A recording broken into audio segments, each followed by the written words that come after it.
All right, from Virgin River Bowling Center in Mesquite, Nevada, here for the title matches of today's JBT event. Both divisions just getting started their title match. That's your top seed in the scratch division. He was the runaway top seed, Darius Allo, looking to add a 7th title to his JBT collection and looking to win his very first. Pablo Pena has had kind of a breakthrough the second half of the season here in the Mojave Conference.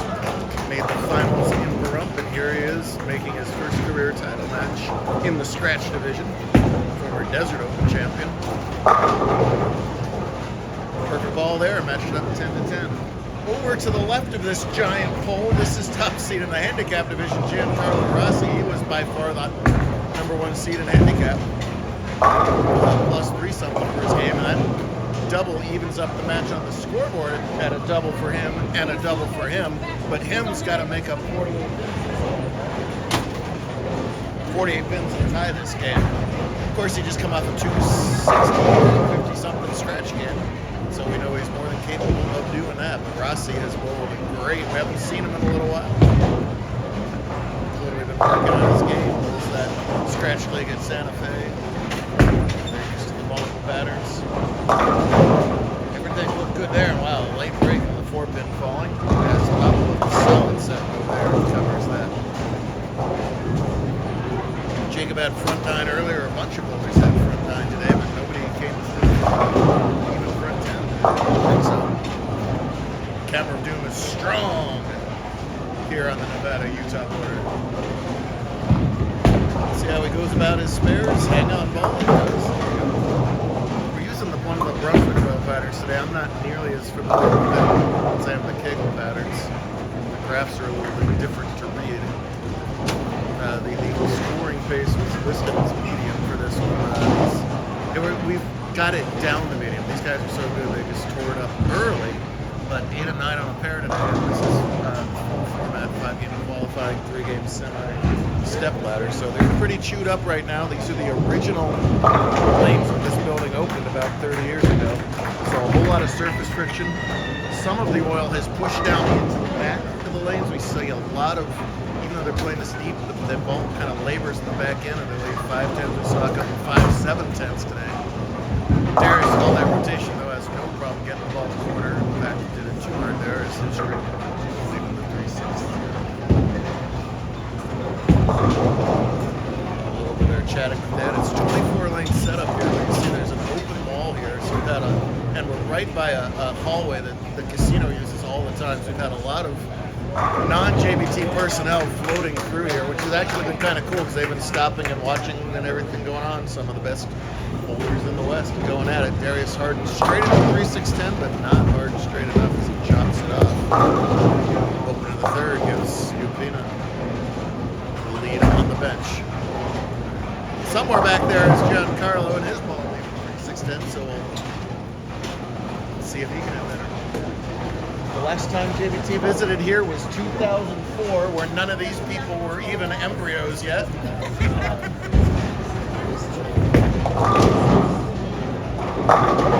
that 10-pin gets out. Almost got a real good look where that ball is just kind of getting to the spot where other people's equipment is checking up, and it's just getting it to roll face up real nicely. Who were the winners back then in 04? Some guy named Buttriff and some guy named Wesley Lowe. Whatever happened to either of those two. Those are the scratch champs last time we were here, so very happy to be back. Great center. Check it out. I sometime we're big complex here. There's 7 hotel buildings. Wow, Pablo's got a really nice look. If he misses, if he hits a little to the right of that spot, it just checks up and faces up correctly. He missed to the left that time, got shim all the way back to the pocket. That's a nice look. That's a nice look. Doing exactly what he has to do, starting with the front court, putting pressure really for the first time all day. Rossi's bowled so great all day long. Last time it was the final 10 minutes. Darius standing in front of the ball return. He practices this a ton. He's got no problem at all doing that. He needs to do that because there's so little left on the heads. And just that effortless two-handed power just circles the lane, covers a lot of boards, gets it all the way back, and gets that lane into carry. So Jacob doing the trusty lefty purple hammer things, I think. Dan said it's close right behind me. It sure was. We've seen this story before. The most amazing step ladders of all time, if not the most amazing, because it came out of the handicap event. That 300, 800 that he had in Buffalo back in January. Go look up that video if you've never seen that. Want to see some amazing stuff. Darius, meanwhile, the left lane seems to be the bugaboo. It's the second time that ball's checked up super early on him. A little bit more making will spare that 610. Right now we'll see if Henrik can make it front six. Yes, he can.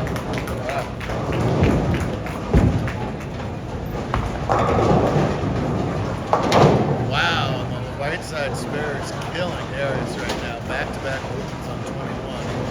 Right side makers. Let's see if Rossi can recover from his open in the third. Yes, he can. Perfect shot. See what happens to Pablo here. He's got room to play, which Reed does an amazing job of loosening up the arm swing. That one a little further away.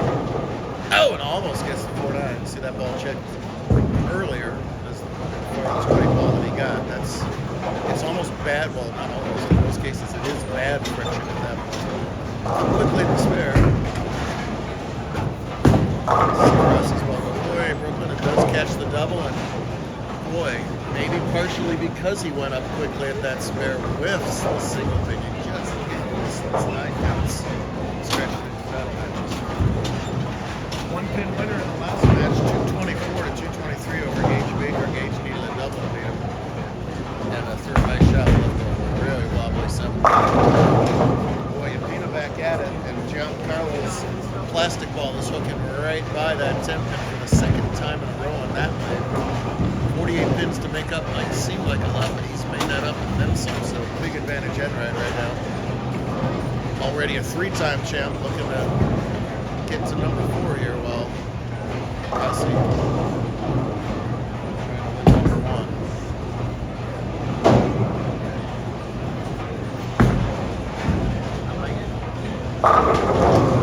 Boy, I don't know if any bowler is more comfortable in stepladder finals than Jacob Enright. Well, people, you expect me to throw one of those famous scratch names at you, Jake's quickly becoming a famous name himself. Boy, Jake was doing good, but not great until about an hour and a half ago, and then the Knights split it overtime, and just everything has come up Team Enright since then.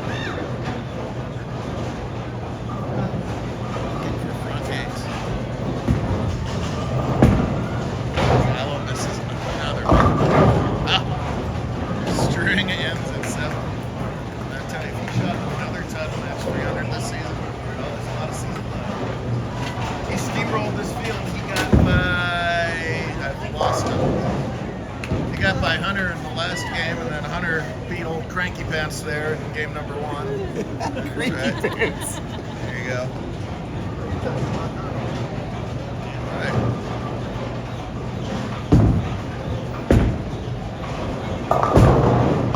He does cover the pocket. Allo on his bugaboo lane. Make sure not to come up by that time, so he doesn't quite climb back up the hill. Boy, right now, both of the top seeds having a hard time. Step ladders can be brutal that way. You can be a million pins ahead of second. You still got to find a way to win this last game. Any bowler who's been along the sport long enough has felt both sides of this. Lead by a million and then lose the title match, or be a million behind second and then win the title match against them. They finally have a spare on the left-hand lane. Gage still back there shaking it off. That was a tough 10 for him. His 7 pin moved about 2 inches horizontally and never fell. So Pablo was able to smile when he whiffed that 9 pin, which gave Allo new life, but Allo not really able to take it, not at all able to take advantage of it. As a result, he leads 26 does Pablo. He throws a pretty good shot there to lead the full list. He takes a little more time on the spare. He rushed that 9 pin so much. He's up on the approach again before the sweep bar is even out of the way. This is unusual for scratch bowlers. Usually it's the handicappers that race through that time.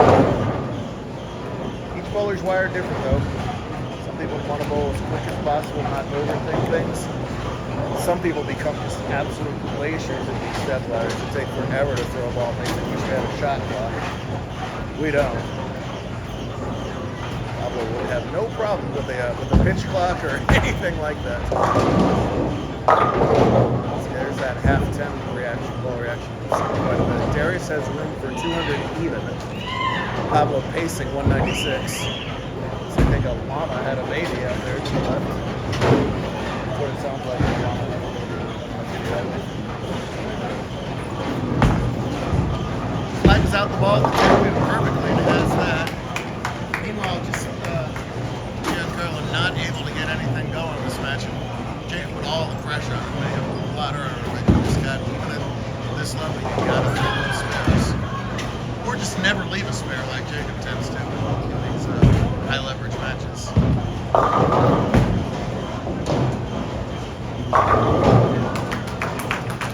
Just so comfortable. Not over in scratch, but he must leave some X's. He must stop leaving 3 6s. I threw a couple shots over on the practice bear to the right, and I couldn't keep the ball right in the head pin right now. Darius able to generate a lot more ball speed than I can, but he thinks those shots are pretty good off his hand. They're just grabbing way too early on. Now his max drops to 88, which will require an open bobble. But remember, he's never won a title. Dad's desperately trying to coach him into this the rest of the way. There's Hunter. Very good. There he is. Reigning TBC champ. Get this strike in the ninth. You just never know.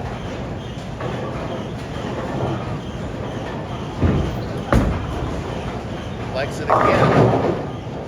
Boy, this is bad ball reaction all of a sudden. His misses to the right, check up. His misses to the left, don't ever face it. Obviously not the look that he has had for the last 7 hours. And now he goes up quickly and does need to have a semblance of hope. So 175 is the most Aloe can get to. So 176 is the happiest number Pablo's ever heard. To get to that 176, he needs 1 mark in the next 2 frames. For 173 now. So he's got 2 frames for 1 mark for his first career scratch title. Not done yet. Tough break for Rossi. We're really just spectacular all day long. It'll be a good learning experience for him, though. The 16-year-old from Shadow Ridge. Southern Bad's got a great high school program. Spare. Avoids the chop of that little semi-backup ball, and with 80 decent counts, even a mediocre count, we'll do it in this case. 6 spins on this ball. We got a brand new scratch champion. Hope I don't jinx him, but he's going to get 6 on this ball. He's going to get 10. See how much better his look is than Darius on this pair. His miss lefts go flush, Darius' bucket. His miss rights go strike or 10 pin. Darius leave all sorts of stuff. Tough bills for our top seeds, but dominant performances from the guys coming up the ladder against Jacob and Pablo.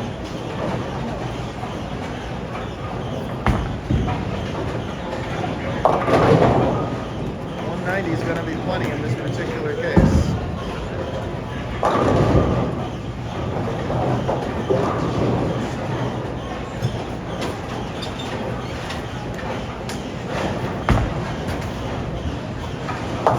There's your winner.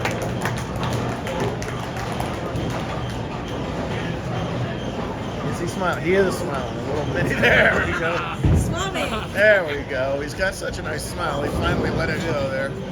He's trying to keep the game face on the whole time. But escaped from Gage in the semis and ran it all the way to the win. Dad knows how to smile. He's got the bigger grin right now. These parents put in time, money, mileage, everything. And of course, I hate when a previously locked in bowler gets lost and then goes dead flush for 10th frame. You know what might have been the scenario. I bet you this strikes too.